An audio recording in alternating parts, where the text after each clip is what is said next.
Ils envahissent les côtes du littoral corse. Des déchets par dizaines. Ce site a pourtant été nettoyé il y a tout juste 3 mois. Tout est à refaire pour les bénévoles de l'association Éco-Océan.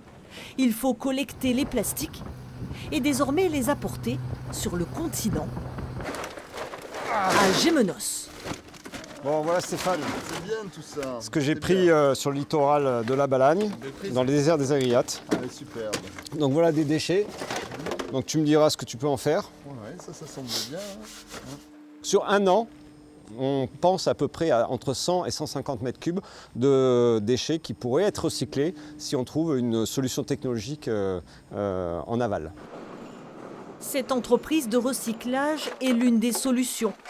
Première étape, hacher le plastique par couleur dans cette broyeuse pour ensuite en faire des copeaux. Puis des paillettes de 5 mm maximum.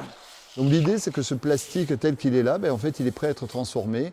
Et d'un déchet, comme on a pu le voir, qui est aujourd'hui gênant, bête par rapport à la mer, va devenir un produit fini, une plaque qui ensuite sera travaillée par un ébéniste qui va être capable d'en faire toutes sortes de produits.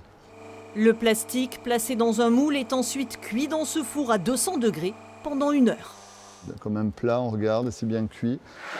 C'est de cette matière qu'on va ensuite travailler, vous allez voir, comme des plaques. Comme on travaillerait du bois, on va la découper, on va la percer. Une matière première aux coloris variés qui servira à créer du mobilier.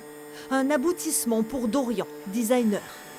Quand on vous parle du recyclage, aujourd'hui, on considère que ce sont des produits qui doivent être de moindre qualité. Or, nous, ce que l'on souhaite vraiment montrer, c'est que le fait que ce soit du déchet plastique n'impacte en rien la qualité de ce produit fini. 2 ans déjà que cette entreprise familiale de 5 salariés parie sur le plastique recyclé, sur l'écologie. Un engagement pour dénoncer aussi la société de surconsommation.